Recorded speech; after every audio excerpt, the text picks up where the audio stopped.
ಅಯೋಧ್ಯೆ ಶ್ರೀರಾಮ ಮಂದಿರದ ಚಂದಾ ಚೋರಿ ಅಂತ ಹೇಳಿದರೆ ದಾನವಾಗಿ ಕೊಟ್ಟಂಥ ಹಣದ ಕಳ್ಳತನ, ಚಡಾವ ಚೋರಿ ಹರಕೆಯಾಗಿ ಕೊಟ್ಟಂಥ ಹಣದ ಮತ್ತು ಆಭರಣಗಳು, ಶ್ರೀರಾಮಚಂದ್ರನ ಪಾದುಕೆಯ ಕಳ್ಳತನ ಆಗಿದೆ. ಆನಂತರ ಬಂಗಾರದ ಕಳ್ಳತನ ಆಗಿದೆ, ಚಡಾವ ಚೋರಿ. ಆನಂತರ ಹುಂಡಿಯ ಕಳ್ಳತನ, ಕಂತೆ ನೋಟುಗಳನ್ನೇ ಗುಳುಂ ಮಾಡಿದ್ದಾರೆ ಟ್ರಸ್ಟಿನವರು. ಅಲ್ಲಿ ಹಣ ಎಣಿಕೆ ಮಾಡುವಂಥವರು ಲೂಟಿಯನ್ನು ಮಾಡಿದ್ದಾರೆ. ಈ ಸುದ್ದಿ ಇಡೀ ದೇಶ ಮಾತ್ರ ಅಲ್ಲ, ಇಡೀ ಜಗತ್ತನ್ನೇ ತಲ್ಲಣಗೊಳಿಸಿದಂತಹ ಅತಿ ದೊಡ್ಡ ಹಗರಣ. ಬರೀ ಹಗರಣನೇ ಇಷ್ಟೇ ಅಲ್ಲ, ಇದೊಂದು ಮಹಾಪಾಪ ಅಂತ ಪ್ರತಿಯೊಬ್ಬರು ಹೇಳ್ತಾ ಇದ್ದಾರೆ. ವಿಶೇಷವಾಗಿ ಹಿಂದೂಗಳು, ಅದರಲ್ಲಿಯೇ ವಿಶೇಷವಾಗಿ ಪ್ರಭು ಶ್ರೀರಾಮನ ಭಕ್ತರು, ನಮ್ಮಂತಹ ಅನೇಕ ಶ್ರೀರಾಮನ ಭಕ್ತರು ಏನು ದೇಣಿಗೆಯನ್ನು ಕೊಟ್ಟಿದ್ದರು ರಾಮ ಮೇಲೇ ಮತ್ತು ಆ ಟ್ರಸ್ಟಿನ ಮೇಲೆ ನಂಬಿಕೆ ಇಟ್ಟು ಈ ಟ್ರಸ್ಟ್ನವರು ಸರಿಯಾಗಿ ಸದುಪಯೋಗ ಪಡಿಸ್ಕೊಳ್ತಾರೆ ಅಂಥೇಳಿ ಕೋಟ್ಯಾಂತರ ನೂರಾರು ಕೋಟಿ ರೂಪಾಯಿಯನ್ನು ಕೊಟ್ಟಿದ್ದರು. ಅದರಲ್ಲಿ ನಾವು ಕೂಡ ಕೊಟ್ಟಿದ್ದೀವಿ. ಇದು ಅದರದ್ದು ರೆಸಿಪ್ಟ್. ಇದು ನಮ್ಮ ಮನೆಯಲ್ಲಿ ನಾನಿಷ್ಟೇ ಅಲ್ಲ, ನಮ್ಮ ಮನೆಯ ಮಕ್ಕಳು ಹುಂಡಿಯಲ್ಲಿರ್ತಕ್ಕಂಥ ಅದರ ಗೋಲ್ಕ, ಏನೋ ಗೋಲ್ಕ ನಮ್ಮ ಕಡೆ ಗಲ್ಲೆ ಅಂತ ಹೇಳ್ತೀವಿ, ಸೇವಿಂಗ್ ಅಂತ ಚಿಕ್ಕ ಮಕ್ಕಳು ಒಂದು ಗೋಲ್ಕ ಅಂತ ಮಾಡ್ಕೊಂಡಿರ್ತಾರೆ. ನಮ್ಮ ಇಬ್ಬರು ಮಕ್ಕಳು ಕೂಡ ಆ ವರ್ಷದ 2022ರಲ್ಲಿ ನಾವು ಕೊಟ್ಟಿದ್ದು. ಆ ವರ್ಷದ ಗೋಲ್ಕ ಹೊಡೆದು ಅದರ ದುಡ್ಡನ್ನು ಕೂಡ ಕಾಣಿಕೆಯಾಗಿ ಕೊಟ್ಟಿದ್ದಾರೆ. ನಮ್ಮ ಥರ ಕೋಟ್ಯಾಂತರ ಜನ ರಾಮನ ಭಕ್ತರು, ರಾಮ ಜನ್ಮಭೂಮಿ ಅಲ್ಲಿ ಒಳ್ಳೆಯ ದೇವಸ್ಥಾನ ಆಗಲಿ, ರಾಮನಿಗೆ ಅರ್ಪಿತವಾಗಲಿ, ನಮ್ಮದು ಏನಾದರೂ ಒಂದು ಸಣ್ಣದಾದಂತಹ ಕಾಣಿಕೆ ಇರಲಿ ಅಂಥೇಳಿ ಕೊಟ್ಟಂತಹ ಕೋಟ್ಯಾಂತರ ನೂರಾರು ಕೋಟಿ ರೂಪಾಯಿ, ಅದು ಸಾವಿರಾರು ಕೋಟಿ ಅಂತಲೂ ಕೂಡ ಹೇಳ್ತಾ ಇದ್ದಾರೆ, ಅದರ ಲೂಟಿ ಆಗಿದೆ. ಈಗ ಎಲ್ಲರೂ ಆಗ್ರಹ ಮಾಡ್ತಾ ಇರೋದು, ಯಾರು ಅದನ್ನು ಲೂಟಿ ಮಾಡಿದ್ದಾರೆ, ಚಂದಾ ಚೋರಿ ಮಾಡಿದ್ದಾರೆ, ಚಡಾವ ಚೋರಿ ಮಾಡಿದ್ದಾರೆ, ಹುಂಡಿಯ ಚೋರಿ ಕಳ್ಳತನ ಮಾಡಿದ್ದಾರೆ, ಅವರಿಗೆ ಬರೀ ಶಿಕ್ಷೆ, ಜೈಲು ಶಿಕ್ಷೆ ಅಲ್ಲ, ಗಲ್ಲು ಶಿಕ್ಷೆ ಆಗಲಿ ಅಂಥೇಳಿ ಪ್ರತಿಯೊಬ್ಬರು ಆಗ್ರಹಿಸ್ತಾ ಇದ್ದಾರೆ. ಅದು ನಿಮ್ಮೆಲ್ಲರ ಆಗ್ರಹವೂ ಕೂಡ ಗಲ್ಲು ಶಿಕ್ಷೆ ಆಗಲಿ ಅಂತ ಹೇಳಿ. ಒಂದು ನಾನು ಗಮನಿಸಿದ್ದು ಇದರಲ್ಲಿ, ಬಹುಶಃ ತಾವು ಕೂಡ ಇದು ಇಡೀ ದೇಶಾದ್ಯಂತ ಎಲ್ಲ ಟಿ ವಿ ಚಾನಲ್ಗಳಲ್ಲಿ, ಸೋಷಿಯಲ್ ಮೀಡಿಯಾಗಳಲ್ಲಿ, ಯೂಟ್ಯೂಬ್ಗಳಲ್ಲಿ ಪ್ರತಿಯೊಬ್ಬರು ಇದನ್ನು ನೀವು ನೋಡ್ತಾ ಇರ್ತೀರಿ. ಎಲ್ಲರೂ ಹೇಳೋದು ಆ ಚಂಪತ್ ರಾಯ್ ಮತ್ತು ಇನ್ನೊಬ್ಬನ ಯಾರು ಮಿಶ್ರಾ, ಅನಿಲ್ ಮಿಶ್ರಾ, ಅವರಿಗೂ ಕೂಡ ಶಿಕ್ಷೆ ಆಗಬೇಕು. ಮಾಸ್ಟರ್ ಮೈಂಡ್ ಯಾರಿದ್ದಾರೆ ಅವರಿಗೂ ಶಿಕ್ಷೆ ಆಗಬೇಕು. ಈಗ 8 ಜನರನ್ನೇನೋ ಅರೆಸ್ಟ್ ಮಾಡಿದ್ದಾರೆ. ಆ ಟಿನ್ನು ಯಾದವ್, ಪಾಂಡೆ, ಶುಕ್ಲಾ, ಅವಿನಾಶ್ ಶುಕ್ಲಾ, ಮಿಶ್ರಾ, ಇಂಥ ಒಂದು 8 ಜನರನ್ನ ಅರೆಸ್ಟ್ ಮಾಡಿದ್ದಾರೆ. ಮಾಸ್ಟರ್ ಮೈಂಡ್ಗಳನ್ನು ಕೂಡ ಅರೆಸ್ಟ್ ಮಾಡಬೇಕು. ನೇರವಾಗಿ BJPಯ ಮೇಲೆ, ಸಂಘದ ಮೇಲೆ ನೇರ ಆರೋಪ ಬರ್ತಾ ಇದೆ. ಅನೇಕ ನೂರಾರು ಸಾಧು ಸಂತರು ಕೂಡ ಆರೋಪ ಮಾಡ್ತಾ ಇದ್ದಾರೆ, ಆಗ್ರಹ ಮಾಡ್ತಾ ಇದ್ದಾರೆ, ಆ ಲೂಟಿಕೋರರನ್ನು ಶಿಕ್ಷೆಗೆ ಒಳಪಡಿಸಿ. SIT ಕೂಡ ರಚನೆ ಆಗಿದೆ. ನಾನು ಗಮನಿಸಿದ್ದು ಮತ್ತು ನಾನು ಇಲ್ಲಿ ಇವತ್ತು ಇದನ್ನು ಹೇಳಕ್ಕೆ ಹೊರಟಿದ್ದು ಏನು ಅಂತ ಹೇಳಿದರೆ, ಇಡೀ ರಾಮ ಮಂದಿರ ಲೂಟಿ ಪ್ರಕರಣದಲ್ಲಿ ಎಲ್ಲರೂ ಕೇಳ್ತಾ ಇರೋದೇನು, ಯಾರು ಕಳ್ಳತನ ಮಾಡಿದ್ದಾರೆ, ಯಾರು ಹಣವನ್ನು ಲೂಟಿ ಮಾಡಿದ್ದಾರೆ, ಯಾರು ಆಭರಣಗಳನ್ನು ಲೂಟಿ ಮಾಡಿದ್ದಾರೆ, ಅವರಿಗೆ ಕಳಂಕ, ಅವರಿಗೆ ಶಿಕ್ಷೆ ಆಗಬೇಕು ಅಂಥೇಳಿ. ಎಲ್ಲೂ ಕೂಡ ಇದು ಅಯೋಧ್ಯೆಗೆ ಕಳಂಕ ಅಂತ ಯಾರಾದರೂ ಹೇಳಿದ್ರಾ? ಇಲ್ಲ. ಪ್ರಭು ಶ್ರೀರಾಮನಿಗೇ ಇದು ಕಳಂಕ ಅಂತ ಹೇಳಿದ್ರಾ? ಖಂಡಿತ ಹೇಳಿಲ್ಲ. ರಾಮನ ಮೇಲಿರತಕ್ಕಂಥ ಭಕ್ತಿ ಯಾರ ಮೇಲೇನೂ ಕೂಡ ಕಡಿಮೆ ಆಗಲಿಲ್ಲ, ಆಗೋದು ಕೂಡ ಇಲ್ಲ. ಇದು ಅಯೋಧ್ಯೆಗೆ ಕಳಂಕ ತರುವಂಥದ್ದು ಅಂತ ಹೇಳಿದ್ರಾ? ಯಾರಾದರೂ ಹೇಳ್ತಾ ಇದ್ದಾರಾ? ಹೇಳೋಕ್ಕಾಗಲ್ಲ. ಇಲ್ಲಿ ನಾನು ಕೇಳ್ತಾ ಇರೋದು, ಧರ್ಮಸ್ಥಳ ಪ್ರಕರಣಕ್ಕೆ ಸಂಬಂಧಪಟ್ಟಂತೆ ಅಲ್ಲಿ ನಡೆದಕ್ಕಂತಹ ಅತ್ಯಾಚಾರಗಳನ್ನು ಪ್ರಶ್ನೆ ಮಾಡಿದರೆ ಸಾಕು, ಧರ್ಮಸ್ಥಳಕ್ಕೆ ಕಳಂಕ, ಶ್ರೀ ಕ್ಷೇತ್ರಕ್ಕೆ ಕಳಂಕ, ಮಂಜುನಾಥ ಸ್ವಾಮಿಗೆ ಕಳಂಕ, ಇದು ಹಿಂದೂ ವಿರೋಧಿ, ಪ್ರಶ್ನೆ ಮಾಡಿದವ್ರನ್ನೇ ಹಿಂದೂ ವಿರೋಧಿ ಅಂತ. ಇವತ್ತು ಅಯೋಧ್ಯೆಯ ರಾಮ ಮಂದಿರ ವಿಷಯದಲ್ಲಿ, ಹುಂಡಿ ಕಳ್ಳತನದ ವಿಷಯದಲ್ಲಿ ಪ್ರತಿಯೊಬ್ಬರೂ ಪ್ರಶ್ನೆ ಮಾಡ್ತಾ ಇದ್ದಾರೆ. ಹಿಂದೂ ವಿರೋಧಿಗಳ ಎಲ್ಲರೂ ಇಲ್ಲಿ ನಾವು ಕೇಳ್ತಾ ಇರೋದು ಕೂಡ ಅದೇ. ಮಹೇಶ್ ಶೆಟ್ಟಿ ತಿಮ್ಮರೋಡಿ ಅವರು ಕಳೆದ 14 ವರ್ಷಗಳಿಂದ ಪ್ರಶ್ನೆ ಮಾಡ್ತಾ ಇರೋದು, ಅದಕ್ಕಿಂತ ಮುಂಚೆನೂ ಕೂಡ ಏನೇನು ಸಂಘಟನೆಗಳು ಅಲ್ಲಿ ನಡೆದಂತಹ ಅತ್ಯಾಚಾರ, ಭೂಕಬಳಿಕೆ, ಹೆಣ್ಣು ಮಕ್ಕಳ ನಾಪತ್ತೆ ಪ್ರಕರಣಗಳನ್ನು ಯಾರ್ಯಾರು ಪ್ರಶ್ನೆ ಮಾಡಿದಾರ ಎಲ್ರಿಗೂ ಕೂಡ ಕೇಸ್ ಹಾಕೋದು, ಡಿಫೆಮೇಷನ್ ಕೇಸ್. ದೇವಸ್ಥಾನಕ್ಕೆ ಕಳಂಕಾರಿ ಯಾಕೆ ಅಂತ ನಾನು ಪ್ರಶ್ನೆ ಮಾಡ್ತಾಯಿದ್ದೆ. ಅಯೋಧ್ಯೆ ಹೆಸರೇ ತೊಗೋಬಾರ್ದು, ಇಲ್ಲಿ ಧರ್ಮಸ್ಥಳದ ಹೆಸರು ತೊಗೊಂಡಿದ್ದಕ್ಕೇ ಏನು ಗ್ಯಾಗ್ ಆರ್ಡರ್ ತಂದರು. ಧರ್ಮಸ್ಥಳ ಅನ್ನೋ ಹೆಸರೇ ತೊಗೋಬಾರ್ದು, ಹಾಗಿದ್ದರೆ ಅಯೋಧ್ಯೆ ಹೆಸರು ತೊಗೋಬಾರ್ದು ಅಂತ ಯಾರಾದರೂ ಗ್ಯಾಗ್ ಆರ್ಡರ್ ತೊಗೊಂಡು ಬಂದ್ರೆ? ನಾನು ಒಂದು ಕಂಪ್ಯಾರಿಟಿವ್ ಅನಾಲಿಸಿಸ್ ಮಾಡ್ತಾಯಿದ್ದೀನಿ, ದಯವಿಟ್ಟು ಸೂಕ್ಷ್ಮವಾಗಿ ಗಮನಿಸಿ. ಇಲ್ಲಿ ಅಯೋಧ್ಯ ರಾಮ ಮಂದಿರ ಪ್ರಕರಣದಲ್ಲಿ ಎಲ್ಲೂ ಕೂಡ ದೇವರಿಗೆ ಕಳಂಕ, ಶ್ರೀರಾಮನಿಗೆ ಕಳಂಕ ಅಂತ ಯಾರೂ ಹೇಳಿಲ್ಲ. ಎಲ್ಲರೂ ಕೂಡ ಹುಂಡಿ ಚೋರಿ, ಚಂದ ಚೋರಿ, ಚಡಾವ ಚೋರಿ ಅದರ ಬಗ್ಗೆ ಪ್ರಶ್ನೆ ಮಾಡ್ತಾ ಇದ್ದಾರೆ. ಆದರೆ ಧರ್ಮಸ್ಥಳ ಪ್ರಕರಣಗಳಿಗೆ, ಗ್ರಾಮದ ಪ್ರಕರಣಗಳಿಗೆ ಸಂಬಂಧಪಟ್ಟಂತೆ ದೇವಸ್ಥಾನಕ್ಕೆ ಅಪಮಾನ ಪ್ರಶ್ನೆ ಮಾಡಿದರೆ, ದೇವಸ್ಥಾನಕ್ಕೆ ಯಾರೂ ಪ್ರಶ್ನೆ ಮಾಡಿಲ್ಲ, ದೇವರಿಗೆ ಯಾರೂ ಪ್ರಶ್ನೆ ಮಾಡಿಲ್ಲ. ಅಲ್ಲಿ ಆದಂಥ ಅತ್ಯಾಚಾರಗಳ ಬಗ್ಗೆ, ಕಾಣೆಯಾದ ಮಹಿಳೆಯರ ಬಗ್ಗೆ, ಭೂಕಬಳಿಕೆ ಬಗ್ಗೆ, ಮಂಜುನಾಥ ಸ್ವಾಮಿಯ ಫೋಟೋ ಇಟ್ಟು ಮೀಟರ್ ಬಡ್ಡಿ ದಂಧೆ ನಡೆಸ್ತಕ್ಕಂತಹ ಅವ್ಯವಹಾರವನ್ನು ಪ್ರಶ್ನೆ ಮಾಡಿದರೆ ದೇವಸ್ಥಾನಕ್ಕೆ ಕಳಂಕ, ದೇವರಿಗೆ ಕಳಂಕ. ಯಾಕೆ ಈ ತಾರತಮ್ಯ? ಯಾಕೆ ಈ ರೀತಿ ನಮ್ಮನ್ನು ಬಿಂಬಿಸ್ತಾ ಇದ್ದೀರಿ? ಮೊದಲೇದ್ದು. ಎರಡನೇದಾಗಿ ನೋಡಿ, ಇಲ್ಲಿ ನಾವು ಕೇಳ್ತಾ ಇರೋದೇನು, ಒಂದು ಸಣ್ಣ ಎಕ್ಸಾಂಪಲ್ ಮತ್ತು ಹೊಸದಾಗಿ ಇತ್ತೀಚೆಗೆ ಏನು ಒಂದು ದಾಖಲೆ ನಮಗೆ ಸಿಕ್ಕಿದೆ, ಅದನ್ನು ನಿಮ್ಮ ಮುಂದೆ ನಾನು ಇಡ್ತಾ ಇದ್ದೀನಿ. ಈ ಥರ ಮಿಸ್ಸಿಂಗ್ ಕಂಪ್ಲೇಂಟ್ ಬಗ್ಗೆ ಮತ್ತು UDR ಬಗ್ಗೆ ನಾನು ಅನೇಕ ದಾಖಲೆಗಳನ್ನು ತೋರಿಸಿದ್ದೀನಿ. ಇದು ಅದು ಅಲ್ಲ, ಇದು ಹೊಸದಾಗಿ ಸಿಕ್ಕಂತಹ ದಾಖಲೆ, ಬಟ್ ಟೈಮ್ ಲೈನ್ ಭಾಳ ಹಿಂದಿಂದಿದೆ. ಇದನ್ನು ಸ್ವತಃ ದಕ್ಷಿಣ ಕನ್ನಡ ಜಿಲ್ಲೆಯ ಮಾನ್ಯ SP ಅವರೇ ರಾಜ್ಯ ಮಹಿಳಾ ಆಯೋಗಕ್ಕೆ ಕೊಟ್ಟಂತಹ ವರದಿ, ಕಾಣೆಯಾದ ಮತ್ತು ಸಂಶಯಾಸ್ಪದ ಸಾವುಗಳ ಬಗ್ಗೆ ಕೊಟ್ಟಂತಹ ವರದಿ. ನನ್ನ ಇನ್ಸ್ಟಾ ಪೇಜಲ್ಲಿ ಕೂಡ ನಾನು ಇದನ್ನು ಪೂರ್ತಿಯಾಗಿ ಹಾಕಿರ್ತೇನೆ, ಆಸಕ್ತಿ ಇದ್ದವರು ಪೂರ್ತಿಯಾಗಿ ಓದಬಹುದು. ಇದನ್ನು ಕೆಲವೊಂದಿಷ್ಟು ಇದರದ್ದು ಉಲ್ಲೇಖ ನಾನು ಮಾಡ್ತಾಯಿದ್ದೀನಿ ಇಲ್ಲಿ ನೋಡಿ. ಇದು 1990ರಿಂದ 2005ರವರೆಗೆ ಕಾಣೆಯಾದ ಹೆಣ್ಣುಮಕ್ಕಳ ಬಗ್ಗೆ.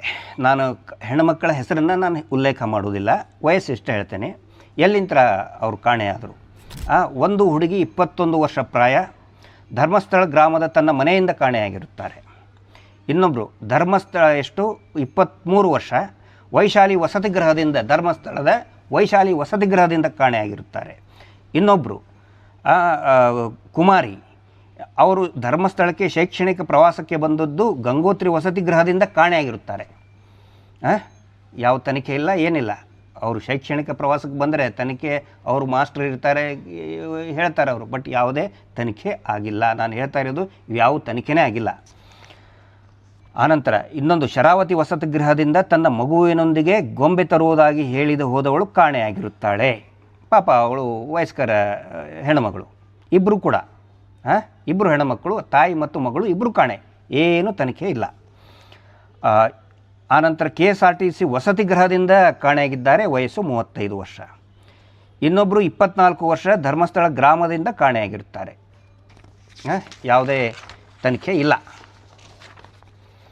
ಆನಂತರ ಧರ್ಮಸ್ಥಳದ ಹೈಸ್ಕೂಲ್ನಿಂದ ಕಾಣೆ, 1998ರಲ್ಲಿ ಧರ್ಮಸ್ಥಳ ಹೈಸ್ಕೂಲ್ನಿಂದ ಕಾಣೆ. ಇನ್ನೊಬ್ಬರು ಮನೆಯಿಂದ ಶೌಚಾಲಯಕ್ಕೆ ಹೋಗುವುದಾಗಿ ಹೇಳಿ ಕಾಣೆಯಾಗಿರುತ್ತಾರೆ, ಕುಮಾರಿ 17 ವರ್ಷ. ಇನ್ನೊಬ್ಬರು 21 ವರ್ಷ, ಧರ್ಮಸ್ಥಳ ಗ್ರಾಮ ಬೆಳ್ತಂಗಡಿ ಆಸ್ಪತ್ರೆಗೆ ಬರುವುದಾಗಿ ಹೇಳಿದವರು ಕಾಣೆಯಾಗಿರುತ್ತಾರೆ.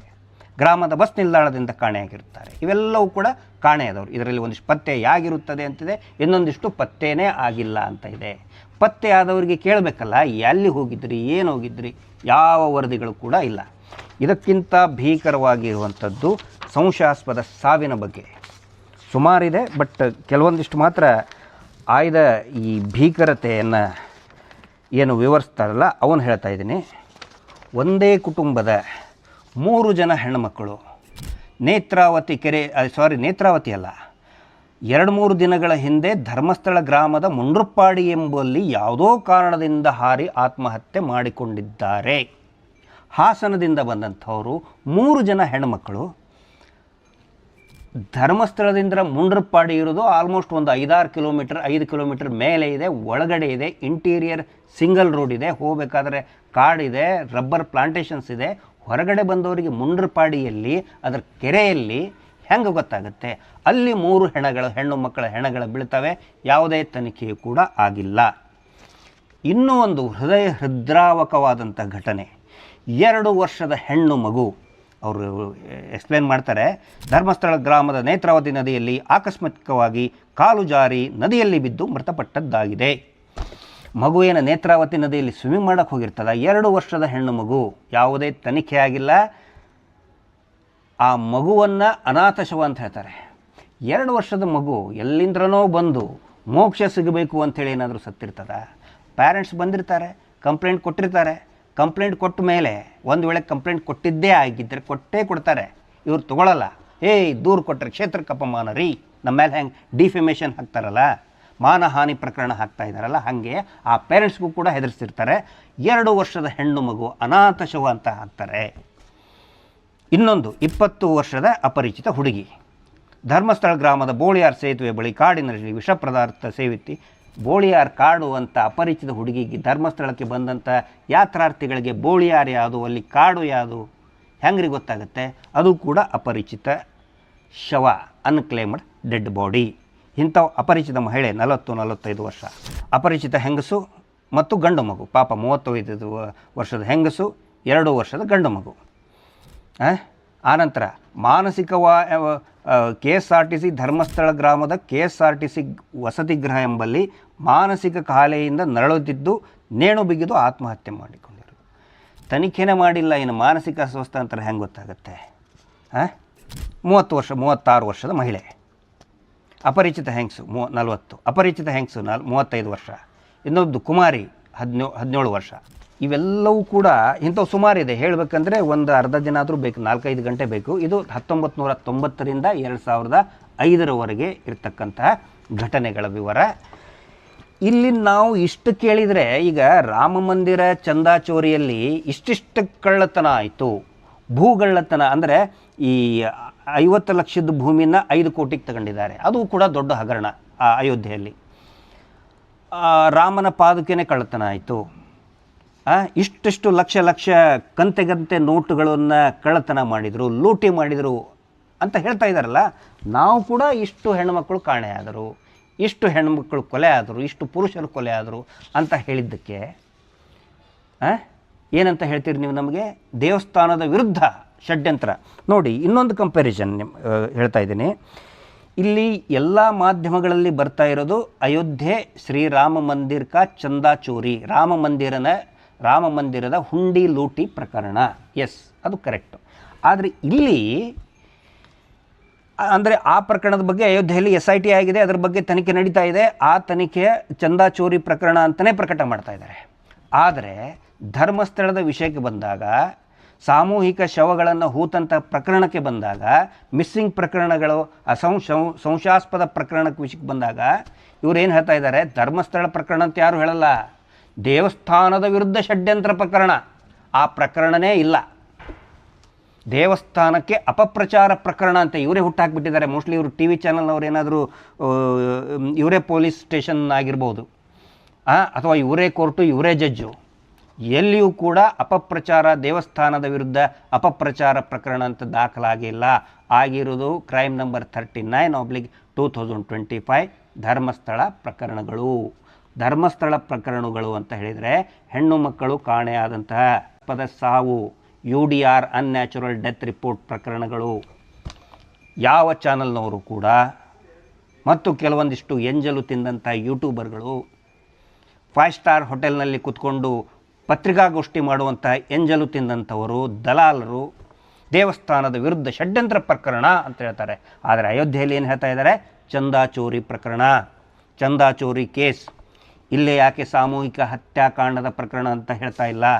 ಧರ್ಮಸ್ಥಳ ಹತ್ಯಾಕಾಂಡ ಪ್ರಕರಣ ಅಂತ ಯಾಕೆ ಹೇಳ್ತಾ ಇಲ್ಲ? ಅದು ನಮ್ಮ ಪ್ರಶ್ನೆ. ನೆಕ್ಸ್ಟು, ಈ ರಾಮ ಮಂದಿರ ಲೂಟಿಯ ಪ್ರಕರಣವೂ ಕೂಡ ಬಯಲಿಗೆ ಬಂದಿದ್ದು ಒಬ್ಬ ಯೂಟ್ಯೂಬರ್ ಅಭಿಷೇಕ್ ಉಪಾಧ್ಯಾಯ ಅಂತ, ಹೇಗೆ ನಮ್ಮ ಹೆಮ್ಮೆಯ ಹುಡುಗ ಇದ್ದಾನೆ ಅಭಿಷೇಕ್ ಯುನೈಟೆಡ್ ಮೀಡಿಯಾ ಅಂತ, ಅದೇ ರೀತಿ ಅಲ್ಲಿಯೂ ಕೂಡ ಒಬ್ಬ ಧೈರ್ಯವಂತ ಅಭಿಷೇಕ್ ಉಪಾಧ್ಯಾಯ ಅನ್ನುವಂಥ ಯೂಟ್ಯೂಬರ್ ಇದನ್ನು ಬಯಲಿಗೆ ಎಳಿತಾರೆ. ಅವಾಗ ಎಷ್ಟೋ ಜನಕ್ಕೆ ಇದು ಇರ್ಸು ಮುರ್ಸಾಗುತ್ತೆ, ಭಯ ಬೀಳ್ತಾರೆ. ಯಾಕಂತ ಹೇಳಿದರೆ ಎಲ್ಲರ ಕಳೆದ 4.5 ವರ್ಷಗಳಿಂದ ಅಲ್ಲಿರ್ತಕ್ಕಂತಹ ಎಲ್ಲ ಮಾಧ್ಯಮದವರಿಗೆ, ನಾಗರಿಕರಿಗೆ, ಅಯೋಧ್ಯೆಯಲ್ಲಿರ್ತಕ್ಕಂತಹ ಸಾಧು ಸಂತರಿಗೆ ಗೊತ್ತಿದೆ ಇಲ್ಲಿ ಲೂಟಿ ಮಾಡ್ತಾ ಇದ್ದಾರೆ. ಯಾವ ರೀತಿ ಧರ್ಮಸ್ಥಳದಲ್ಲಿರ್ತಕ್ಕಂತಹ ಪ್ರತಿಯೊಬ್ಬ ನಾಗರಿಕರಿಗೆ ಗೊತ್ತಿದೆ, ದಕ್ಷಿಣ ಕನ್ನಡ ಜಿಲ್ಲೆಯ ಪತ್ರಕರ್ತರಿಗೆ ಗೊತ್ತಿದೆ ಇಲ್ಲಿ ಅತ್ಯಾಚಾರಗಳು ನಡೆದಿದೆ. ಮಿಸ್ಸಿಂಗ್, ಅನೇಕ ಜನ ಹೆಣ್ಮಕ್ಳು ಮಿಸ್ಸಿಂಗ್ ಆಗಿದ್ದಾರೆ. ಭೂ ಕಬಳಿಕೆ, ಅಕ್ರಮ ಭೂ ಕಬಳಿಕೆ ಆಗಿದೆ. ಇಡೀ ರಾಜ್ಯಾದ್ಯಂತ ಮೀಟರ್ ಬಡ್ಡಿ ದಂಧೆ ನಡೀತಾ ಇದೆ ಅಂತ ಎಲ್ರಿಗೂ ಗೊತ್ತಿದ್ದರೂ ಕೂಡ ಅದನ್ನು ಪ್ರಚಾರ ಮಾಡ್ತಾ ಇಲ್ಲಲ್ಲ. ಹಾಗೆ ಅಯೋಧ್ಯೆಯಲ್ಲಿನೂ ಕೂಡ ಆಗಿತ್ತು. ಆವಾಗ ಅವರು ಇದನ್ನು ನೋಡಿದೆ, ನಾನು ಇಂಟರ್ವ್ಯೂ, ಒಂದು ಯೂಟ್ಯೂಬರ್ಸ್ದು ಇಂಟರ್ವ್ಯೂ ನೋಡಿದೆ. ಆವಾಗ ಬೆಕ್ಕಿಗೆ ಗಂಟೆ ಕಟ್ಟೋರು ಯಾರು ಅಂತ ಒಂದು ಪ್ರಶ್ನೆ ಬಂತು. ನೀವು ಹೇಳ್ರಿ, ಯೂಟ್ಯೂಬಲ್ಲಿ ನೀವು ಹಾಕಿ ಅಥವಾ ಫೇಸ್ಬುಕ್ಕಲ್ಲಿ ಬರೀರಿ, ಟ್ವೀಟ್ ಮಾಡಿ ಅಂತ ಎಲ್ಲರೂ ಹೇಳ್ತಾ ಇದ್ದರು. ಆದರೆ ಯಾರೂ ಮುಂದೆ ಬರಲಿಲ್ಲ. ಆವಾಗ ಅಭಿಷೇಕ್ ಅನ್ನೋರು ಅದನ್ನು ಮಹಿಪಾಲ್ ಸಿಂಗ್ ಅನ್ನೋರು, ಅವರು ಕೂಡ ಟ್ರಸ್ಟಿ ಆದಂಥವರು ಮತ್ತು he was the chief accountant Mahipal Singh, ಅವರು ಗಮನಕ್ಕೆ ತರ್ತಾರೆ. ಈ 420 ಚಂಪಕ್ ರಾಯ್ ಇದ್ದಾನಲ್ಲ ಅವನು ಗಮನಕ್ಕೆ ತರ್ತಾರೆ. ಆವಾಗ ಆ ಮಹಿಪಾಲ್ ಸಿಂಗನ್ನೇ ಹೊರಗೆ ಹಾಕ್ತಾರೆ. ಹೇಗೆ ನಮ್ಮನ್ನು ಆರೋಪಿ ಮಾಡಿದ್ರಲ್ಲ ಅಂತ ಹೇಳ್ತಾ ಇದ್ದಾರೆ. ಆರೋಪಿ ಅಂದರೆ ಕೋರ್ಟಲ್ಲಿ ಆಗಲಿ SITಯಿಂದಾಗಲಿ ನಮ್ಮನ್ನು ಆರೋಪಿನೇ ಮಾಡಿಲ್ಲ, ಅಂದರೆ ನಮ್ಮನ್ನು ಬಿಂಬಿಸ್ತಾ ಇದ್ದಾರಲ್ಲ, ಆರೋಪಿಗಳು ಬುರುಡೆ ಗ್ಯಾಂಗ್. ಹಾಗೆ ಅದೇ ಈ ಅಯೋಧ್ಯೆ ರಾಮ ಮಂದಿರವನ್ನು ಲೂಟಿಯ ಪ್ರಕರಣವನ್ನು ಹೊರಗಡೆ ತಂದಂತಹ ವಿಸಿಲ್ ಬ್ಲೋವರ್ ಮಹಿಪಾಲ್ ಸಿಂಗ್ ಅವರನ್ನು ಟ್ರಸ್ಟಿನಿಂದಲೇ ಹೊರಗಡೆ ಹಾಕ್ತಾರೆ. ಟ್ರಸ್ಟಿ ಮತ್ತು ರಾಮನ ಭಕ್ತರವರು, ರಾಮನ ಸೇವೆ ಮಾಡೋದಕ್ಕೆ ಬಂದಂಥವ್ರು. ಇಲ್ಲಿ ಲೂಟಿ ಆಗ್ತಾ ಇದೆ, ಇಲ್ಲಿ ಕಂತೆ ಹಣವನ್ನೇ ನುಗ್ಗ್ತಾ ಇದ್ದಾರೆ ಅಂತ ರಿಪೋರ್ಟ್ ಮಾಡಿದರೆ ಅವ್ರನ್ನ ಹೊರಗಡೆ ಹಾಕ್ತಾರೆ. ಧರ್ಮಸ್ಥಳ ಪ್ರಕರಣದಲ್ಲಿ ಅನೇಕರಿಗೆ ಈ ಥರ ಕಹಿಯ ಅನುಭವ ಆಗಿದೆ. ಆದರೂ ಕೂಡ ಅಲ್ಲಿ ಈ ಬೆಕ್ಕಿಗೆ ಗಂಟೆ ಕಟ್ಟವ್ರು ಸಿಕ್ಕರು. ಏನೋ ಮಂಗಲ್ ಪಾಂಡೆ ಯಾರು ಅಂತ ಹುಡುಕಾಡ್ತಿದ್ರು. ಮಂಗಲ್ ಪಾಂಡೆ ಸಿಕ್ಕ ಅಲ್ಲಿ. ಅಂದರೆ ಒಬ್ಬರು ಯಾರಾದರೂ ಎತ್ತಬೇಕಲ್ಲ ಬಾವುಟ, ಇಲ್ಲಿ ಹಗರಣ ಆಗಿದೆ ಅಂತ. ಆದರೆ ಇಲ್ಲಿ ನಂತರ ನೆಕ್ಸ್ಟ್ ಅದರದ್ದೇ ಆದಂಥ ಕೋರ್ಸ್ ಜೂನ್ 25, 26ನೇ ತಾರೀಕಿಗೆ ಇಡೀ ದೇಶವ್ಯಾಪಿ, ಜಗತ್ತಿನ ವ್ಯಾಪಿ ಈ ಹಗರಣ ಬಯಲಿಗಾಯಿತು. SIT ರಚನೆ ಮಾಡಿದರು. SIT ಅದಕ್ಕಿಂತ ಮುಂಚೆನೇ ಮಾಡಿದರು. ಆನಂತರ 8 ಜನರನ್ನ ಅರೆಸ್ಟ್ ಮಾಡಿದರು. ನಿನ್ನೆ 2 ಟ್ರಸ್ಟಿಗಳನ್ನು ಕೂಡ ಹೊರಗೆ ಹಾಕಿದ್ದಾರೆ. ಇಲ್ಲಿ ನಾವು ಕೇಳೋದು, ಧರ್ಮಸ್ಥಳ ಪ್ರಕರಣದಲ್ಲಿ ಇದು ಯಾಕೆ ಆಗ್ತಾ ಇಲ್ಲ?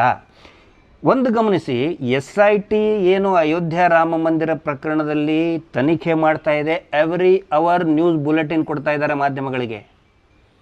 ಇವತ್ತು ನಾವು ಅವ್ರನ್ನ ಹಿಡಿದ್ವಿ, ಇವತ್ತು ಇಷ್ಟು ನಾವು ರಿಕವರಿ ಮಾಡಿದ್ವಿ, ಇವತ್ತು 20 ಲಕ್ಷ ರಿಕವರಿ ಮಾಡಿದ್ವಿ, ಇವತ್ತು ಬ್ರಿಜಾ ಕಾರ್ ಅವಿನಾಶ್ ಶುಕ್ಲಾ ಮನೆಯಿಂದ ನಾವು ಸೀಸ್ ಮಾಡಿದ್ವಿ. ಎವ್ರಿ ಅವರ್ ನ್ಯೂಸ್ ಬುಲೆಟಿನ್ ಬರ್ತಾ ಇದೆ SIT ತನಿಖೆದ್ದು.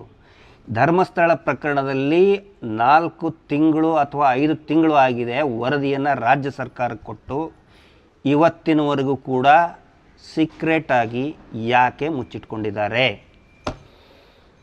ದೂರು ಕೊಟ್ಟಂತಹ ನಮ್ಮ ಮೇಲೇ ಏನೇನೋ ಸುಳ್ಳು ಸುದ್ದಿ ಹಬ್ಬಿಸ್ತಾ ಬಂದರು. ನಾವು ಆರೋಪಿಗಳೇ ಅಲ್ಲ.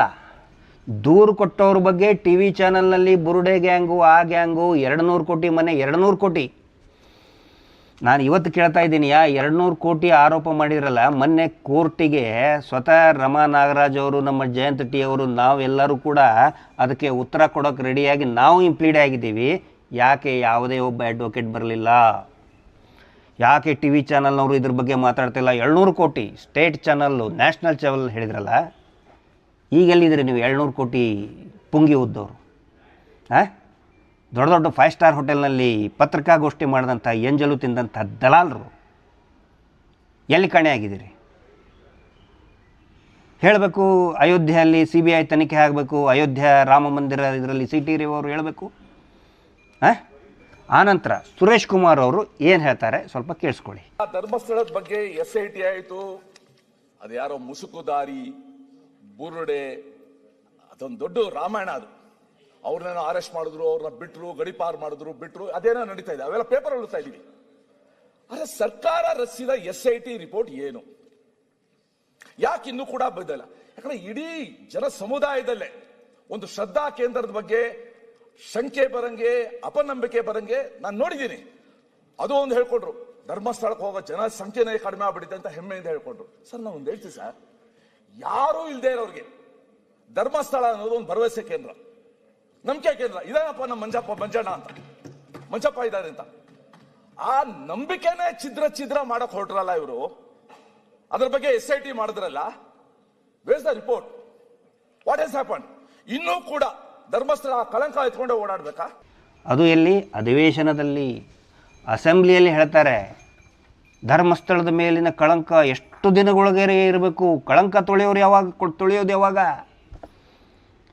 ಒಬ್ಬ ಹಿರಿಯರಾದಂತಹ ಶಾಸಕರು, ಗೌರವ ಇರತಕ್ಕಂತಹ ಶಾಸಕರು, ಕಳಂಕ ಇಲ್ಲದಂಥ ಶಾಸಕರು ಅಂತ ಹೆಸರು ಮಾಡಿದಂಥ ಸುರೇಶ್ ಕುಮಾರ್ ಅವ್ರ ಮೇಲೇ 300 ಕೋಟಿ ಹಗರಣದ ಕಳಂಕ ಬಂದಿದೆ. ಈಗ ಸುರೇಶ್ ಕುಮಾರ್ ಅವರೇ, ಹಿರಿಯರೇ, ಈಗೇನು ಉತ್ತರ ಕೊಡ್ತೀರಿ? ನಿಮ್ಮ ಮೇಲೆ ಕಳಂಕ ಬಂತಲ್ಲ, ಈಗ ನೀವು ಅಪರಾಧಿ ಅಂತ ನಾನು ಹೇಳ್ತಾ ಇಲ್ಲ, ಅದನ್ನು ನಾವು ಹೇಳೋಕ್ಕಾಗಲ್ಲ. ಆರೋಪ ಮಾಡಿದ ತಕ್ಷಣವೇ ಯಾರೂ ಅಪರಾಧಿ ಆಗಲ್ಲ, ಅದು ನ್ಯಾಯಾಲಯದಲ್ಲಿ ಪ್ರೂವ್ ಆಗಬೇಕು. ಲೋಕಾಯುಕ್ತದಲ್ಲಿ ಸುರೇಶ್ ಕುಮಾರ್ ವಿರುದ್ಧ ಒಬ್ಬ ಹಿರಿಯ ಖ್ಯಾತ ವಕೀಲರು, ನ್ಯಾಯವಾದಿ ಸೂರ್ಯ ಮುಕುಂದರಾಜ್ ಅವರು ಮತ್ತು ಸಾಮಾಜಿಕ ಕಾರ್ಯಕರ್ತರು ಕೂಡ ಹೌದು, ಅವರು ದೂರು ಕೊಟ್ಟಿದ್ದಾರೆ. ಲೋಕಾಯುಕ್ತಕ್ಕೆ ದಾಖಲೆ ಸಮೇತನೇ ದೂರು ಕೊಟ್ಟಿದ್ದಾರೆ. ದಾಖಲೆ ಸಮೇತ ಅಂತಲೇ ಖಂಡಿತ ಕಳಂಕ ಬಂದಾಗೇನೆ. ಅಪರಾಧಿನೋ ಹೌದೋ ಅಲ್ವೋ ಅದು ನ್ಯಾಯಾಲಯ ತೀರ್ಮಾನ ಮಾಡಲಿ. ನಾನು ಸುರೇಶ್ ಕುಮಾರ್, ಹಿರಿಯರಾದಂಥ ಸುರೇಶ್ ಕುಮಾರ್ ಅವರಿಗೆ ಗೌರವಪೂರ್ವಕವಾಗಿ ಕೇಳ್ತಾ ಇದ್ದೇನೆ, ನಿಮ್ಮ ಮೇಲೆ ಈಗೇನು ಕಳಂಕ ಬಂದಿದೆಯಲ್ಲ, ಇದನ್ನು ನೀವು ರಾಜಾಜಿ ನಿಮ್ಮ ಮತಕ್ಷೇತ್ರದ ಮೇಲೆ ಕಳಂಕ ಅಂತ ಹೇಳೋಕ್ಕಾಗತ್ತಾ? ನಿಮ್ಮ ಮೇಲಿನ ಕಳಂಕ ನೀವು ಎದುರಿಸಬೇಕು, ನೀವು ಫೈಟ್ ಮಾಡಬೇಕು, ಲೀಗಲ್ ಫೈಟ್ ಮಾಡಬೇಕು. ಅದರಲ್ಲಿ ತಕ್ಷಣವೇ ಸುರೇಶ್ ಕುಮಾರ್ ಅವರು ಒಂದು ಹಾಸ್ಯಾಸ್ಪದ ಪ್ರೆಸ್ ನೋಟ್ ಕೊಡ್ತಾರೆ. ಅದು ಹಾಸ್ಯಾಸ್ಪದ ಯಾಕಂತೀನಿ ಅಂತ ಹೇಳಿದರೆ, ಅವರು ಅದರಲ್ಲಿ ಹೇಳ್ತಾರೆ, ನನ್ನ ಮೇಲಿನ ಆರೋಪಗಳು ಎಲ್ಲವೂ ಕೂಡ ಏನದು ಸುಳ್ಳು, ಆನಂತರ ಇದ್ರ ಬಗ್ಗೆ ನಾನು ಸುದೀರ್ಘ ಉತ್ತರ ಕೊಡುತ್ತೇನೆ ಅಂತ ಸುರೇಶ್ ಕುಮಾರ್ ಅವರು ಹೇಳ್ತಾರೆ. ಸುರೇಶ್ ಕುಮಾರ್ ಅವರು ಈ ರಾಜ್ಯದ ಘನವೆತ್ತ ಶಿಕ್ಷಣ ಸಚಿವರಾದಂಥವರು, ಆನಂತರ ಘನವೆತ್ತ ಕಾನೂನು ಸಚಿವರಾದಂಥವರು. ಸುರೇಶ್ ಕುಮಾರ್ ಅವರೇ, ಈ ಸ್ಟೂಡೆಂಟ್ಸು, ನೀವು ಶಿಕ್ಷಣ ಮಂತ್ರಿ ಆಗಿದ್ರಲ್ಲ, ಈ ವಿದ್ಯಾರ್ಥಿಗಳು ಸುದೀರ್ಘ ಉತ್ತರ ಬರೆದ್ರೆ ಫುಲ್ ಮಾರ್ಕ್ಸ್ ಸಿಗ್ತದ? ನೀವು ಸುದೀರ್ಘ ಉತ್ತರ ಯಾರು ಬೇಕು? ನಿಮ್ಮದು ಸರಿಯಾದ ಉತ್ತರ ಕೊಡಬೇಕು. ಅದು ಎಲ್ಲಿ ಕೊಡಬೇಕು? ಕಾನೂನಿನ ನ್ಯಾಯಾಲಯದಲ್ಲಿ ಕೊಡಬೇಕು. ಕಾನೂನು ಸಚಿವರಾದಂಥವ್ರು ನಿಮ್ಗೆ ಗೊತ್ತಿಲ್ವಾ? ಸುದೀರ್ಘ ಉತ್ತರ ಕೊಡುತ್ತೇನೆ. ಆಯಿತು, ಸ್ಟೂಡೆಂಟ್ಸು ಸುದೀರ್ಘ ಪುಟಗಟ್ಟಲೆ ಬರೀತಾರಪ್ಪ, ಹೆಚ್ಚಿನ ಮಾರ್ಕ್ಸ್ ಕೊಟ್ಟರೆ ನೀವು ಸ್ವಲ್ಪ ಕಾಮನ್ ಸೆನ್ಸ್ ಯೂಸ್ ಮಾಡಿ. ಕಳಂಕ ಇರುವುದು ಅಲ್ಲಿ ಅತ್ಯಾಚಾರ ಎಸಗಿದವರ ಮೇಲೆ, ಭೂ ಕಬಳಿಕೆ ಮಾಡಿದವರ ಮೇಲೆ, ಅಟ್ರಾಸಿಟೀಸ್ಗಳನ್ನು ಮಾಡ್ತಾ ಇರೋವಂಥವ್ರ ಮೇಲೆ ಕಳಂಕ ಇರೋದು ಹೊರತೆ ಸುರೇಶ್ ಕುಮಾರ್ ಅವರೇ, ದೇವಸ್ಥಾನದ ಮೇಲೆ ಅಲ್ಲ. ದೇವಸ್ಥಾನಕ್ಕೆ ಯಾರೂ ಕಳಂಕ ತರಕ್ಕೆ ಆಗೋದಿಲ್ಲ, ಕಳಂಕ ತರೋದಕ್ಕೆ ನಾವು ಕೂಡ ಬಿಡಲ್ಲ. ಇದು ಅರ್ಥ ಆಗಬೇಕು. ಈಗ ನಾನು ಕೇಳ್ತಾ ಇರೋದು SIT, ಇವರು ಸುರೇಶ್ ಕುಮಾರ್ ಅವರು ಕೂಡ ಕೇಳ್ತಾರೆ ಅಧಿವೇಶನದಲ್ಲಿ, SIT ಅಂತ ಮಾಡಿದರು, ಹೇರ್ ಇಸ್ ದ್ಯಾಟ್ ರಿಪೋರ್ಟ್? ನಾವು ಅದನ್ನೇ ಕೇಳ್ತಾ ಇದ್ದೀವಿ, ಯಾಕೆ SIT ರಿಪೋರ್ಟನ್ನು ಮುಚ್ಚಿ ಹಾಕಿದ್ದೀರಾ? ಯಾವಾಗ ಅದನ್ನು ಬಿಡುಗಡೆ ಮಾಡ್ತೀರಾ? ಯಾಕೆ ಬಿಡುಗಡೆ ಮಾಡ್ತಾ ಇಲ್ಲ? ಏನಿದೆ ಅಂಥದ್ರಲ್ಲಿ? ಇಷ್ಟು ವಿಚಾರಗಳನ್ನು ಇವತ್ತು ನಾನು ಎಲ್ಲರಿಗೂ ಕೂಡ ತಿಳಿಸ್ತಾ ಇದ್ದೀನಿ. ಈ ನೋಡಿ, ಒಂದು ಬೇಜಾರಾಗೋದು, ಇಂತಹ ದಾಖಲೆ ಇರತಕ್ಕಂತಹ ಮಾಹಿತಿಗಳನ್ನು ಹೊರಗಡೆ ಹಾಕದೆ ಆ ಚಿನ್ನಯ್ಯ ಅನ್ನುವರು ಕಪೋಲಕಲ್ಪಿತ, ಅವ್ರಿಗೆ ಗೊತ್ತಿದೆಯೋ ಇಲ್ಲೋ, ನಮಗೆ ಗೊತ್ತಿರೋ ಪ್ರಕಾರ ಸಿಗ್ನೇಚರೇ ಚೇಂಜ್ ಇದೆ, ಅದನ್ನೆಲ್ಲ ಪ್ರಶ್ನೆ ಮಾಡಿದ್ದೀವಿ. ಇಂತಹ ಮಾಹಿತಿಗಳನ್ನು ಹೊರಗಡೆ ಹಾಕೋದು ಬಿಟ್ಟು ಕಪೋಲಕಲ್ಪಿತ ಸುಳ್ಳುಗಳನ್ನು ದೊಡ್ಡದಾಗಿ ಪ್ರಚಾರ ಮಾಡ್ತಾ ಇದ್ದಾರಲ್ಲ, ಅದರಲ್ಲಿ ಒಂದು ನನಗೆ ತುಂಬ ಏನಂತ ಹೇಳಿದರೆ, ಅದೇನು ಹೇಳ್ಬೋದು, ಅದಕ್ಕೆ ನಗೆಪಾಟ್ಲು ಅಂತಲೇ ಅನ್ಬೋದು. ಅದು ಇಟ್ಸ್ ಅ ಮಾಕರಿ. ನಾನು ಒಂದು ಹೇಳಿದ್ದೆ, ಏನೋ 10-12 ವರ್ಷದ ಕೂದಲು ಇಲ್ಲದಂಥ ಆರ್ಫನ್ ಗರ್ಲ್ ವಿದೌಟ್ ಹೇರ್ಸ್, ಅಂದರೆ ಅದು ಮುಡಿ ಕೊಟ್ಟು ಬಂದಂತಹ ಬಾಲಕಿಯ ಶವವನ್ನು ಅನಾಥವಾಗಿ ಮಾಡಿದ್ದಾರೆ, ಮುಡಿ ಕೊಟ್ಟು ಬಂದಂಥ ಹುಡುಗಿಯನ್ನು ಕೂಡ ಬಿಟ್ಟಿಲ್ಲ ಅಂತ ನಾನು ಹೇಳಿದೆ. ಅದಕ್ಕೆ ಅದರಲ್ಲಿ ಬರೀ ಒಂದು small spelling mistake, HAIRS, hairs, ಕೂದಲು ಅನ್ನೋ ಬದಲು HEIRS ಅಂತ ಆಗಿದೆ. HEIRS ಅಂತ ಹೇಳಿದರೆ ಈ ಅತ್ಯಾಚಾರಿಗಳದ್ದು ಪಡೆ ಇದೆಯಲ್ಲ, ಸೋಷಿಯಲ್ ಮೀಡಿಯಾ ಪಡೆ, ಅವರೇನು ಹೇಳ್ತಾ ಇದ್ದಾರೆ, ಹೇರ್ಸ್ ಅಂದರೆ ಮಕ್ಕಳು ಇದ್ದದ್ದನ್ನು ಇವರು ಕೂದಲಿಲ್ಲದಂತ ಹೇಳ್ತಾ ಇದ್ದಾರೆ. ಎಷ್ಟು ಅವಿವೇಕತನದಿಂದ, ಮೂರ್ಖತನದ ಪರಮಾವಧಿಯಿಂದ ಮಾತಾಡ್ತಾ ಇದ್ದಾರೆ ಅಂತ ಹೇಳಿದರೆ, ಒಂದು ಶವದ ಡಿಸ್ಕ್ರಿಪ್ಷನ್, ಶವ ಪಂಚನಾಮೆ ಮಾಡಬೇಕಾದ್ರೆ 10 ವರ್ಷದ ಹುಡುಗಿಗೆ ಹೇರ್ಸ್ ಅಂತ ಹೇಳಿದರೆ ಬರೀ ಮಕ್ಕಳು ಅಲ್ಲ, ಆಸ್ತಿಯನ್ನು ಪಡೆಯತಕ್ಕಂತಹ ವಾರಸುದಾರರು. ಮಕ್ಕಳು ಆಗಿರ್ಬೋದು, ಯಾರು ಬೇಕಾದರೂ ಆಗಿರ್ಬೋದು. 10 ವರ್ಷದ ಮಗುಗೆ ಯಾರಾದರೂ ಪಂಚನಾಮೆ ಬರಿಬೇಕಾದ್ರೆ ಈ ಮಗುಗೆ ಆಸ್ತಿ ಕೇಳ್ತಕ್ಕಂತಹ ಮಕ್ಕಳಿಲ್ಲ ಅಂತ ಯಾರಾದರೂ ಬರೀತಾರೆ? It is a just small spelling mistake. HA ಆಗಬೇಕಾಗಿರೋದು HE ಆಗಿದೆ. ಇಷ್ಟೆಲ್ಲ ಪ್ರಶ್ನೆ ಮಾಡ್ತಾರಲ್ಲ ನನಗೆ, ಇಲ್ಲ ಕೂದಲು ಇಲ್ಲದ್ದಲ್ಲ, ಅದು ಮಕ್ಕಳು ಇಲ್ಲದ್ದಂತೆ. ಅರೆ 10-12 ವರ್ಷ ಅಂತ ಅದರಲ್ಲಿ ಬರೆದಿದೆಯಲ್ಲ, 10-12 ವರ್ಷದ ಮಗು ಹೆಂಗೆ ಸತ್ತು ಅಂತಾದರೂ ಕೂಡ ಪ್ರಶ್ನೆ ಮಾಡೋಕ್ಕೆ ಬರಲ್ವ ನಿಮಗೆ? ಅದು ಹೇರ್ಸು HEIR ಸ್ಪೆಲ್ಲಿಂಗ್ ಮಿಸ್ಟೇಕ್ ಹೌದು ಅಲ್ಲ ಅಂಥೇಳಿ ಆ ಏನೋ ಬಾಸ್ಟರ್ಡ್ PSI ಇದ್ದಾನಲ್ಲ, ತನಿಖೆ ಮಾಡಲಾರ್ದೆ ಓಡಿ ಹೋಗಿದ್ದಾನಲ್ಲ, ಕರ್ತವ್ಯ ನಿರ್ವಹಿಸಿದನೆ, ಪೊಲೀಸ್ ಕರ್ತವ್ಯವನ್ನು ನಿರ್ವಹಿಸಿದನೆ ಓಡಿ ಹೋಗಿದ್ದಾನಲ್ಲ, ಆ ಪೊಲೀಸ್ ಅಧಿಕಾರಿ ಕೇಳಿ, ನಮಗಲ್ಲ ಕೇಳೋದು. ಇಷ್ಟೆಲ್ಲ ದಾಖಲೆಗಳಿದ್ದರೂ ಕೂಡ ಒಂದು ಪಿಳ್ಳೆ ನೆವ ಹುಡ್ಕೊಂಡು ಅದು ಹಾಗೆ ದೇವಸ್ಥಾನಕ್ಕೆ ಅಪಪ್ರಚಾರ. ರಾಜಸ್ಥಾನದಲ್ಲಿ 13 ವರ್ಷದ ಬಾಲಕಿಯ ಮೇಲೆ 30 ಜನ ಕಾಮುಕರು ನಿರಂತರವಾಗಿ ಅತ್ಯಾಚಾರ ಮಾಡಿದ್ದಾರೆ. ಅವರು ಮನೆಯೇ ಬುಲ್ಡೋಸರ್ ಮಾಡಿ ಜನಗಳೇ ಪೂರ್ತಿಯಾಗಿ ಸಾಫ್ ಮಾಡಿದ್ದಾರೆ, ಕೆಡವಿ ಹಾಕಿದ್ದಾರೆ, ಅರೆಸ್ಟ್ ಮಾಡಿದ್ದಾರೆ. ವೆಸ್ಟ್ ಬೆಂಗಾಲ್ನಲ್ಲಿ ಅತ್ಯಾಚಾರಿಯನ್ನು ಹೊಡೆದುಕೊಂಡಿದ್ದಾರೆ. ಆದರೆ ನಮ್ಮ ರಾಜ್ಯದಲ್ಲಿ ನಾವು ಧ್ವನಿ ಎತ್ತಿದರೆ ದೇವಸ್ಥಾನಕ್ಕೆ ಕಳಂಕ, ದೇವಸ್ಥಾನಕ್ಕೆ ಅಪಪ್ರಚಾರ. ಪ್ರತಿದಿನ ನೋಡಿ ನೀವು, ಪ್ರತಿದಿನ ಪೇಪರ್ ಓಪನ್ ಮಾಡಿ 2-3 ಅಲ್ಲಿ ಅತ್ಯಾಚಾರ, ಗುಂಪು ಅತ್ಯಾಚಾರ, ಗ್ಯಾಂಗ್ ರೇಪ್, ಬರೀ ಇವನ್ನೇ ಕೇಳೋದಾಯಿತು. ನಾವು ಪ್ರಶ್ನೆ ಮಾಡಿದರೆ ನೀವು ದೇವಸ್ಥಾನಕ್ಕೆ ಅಪಪ್ರಚಾರ.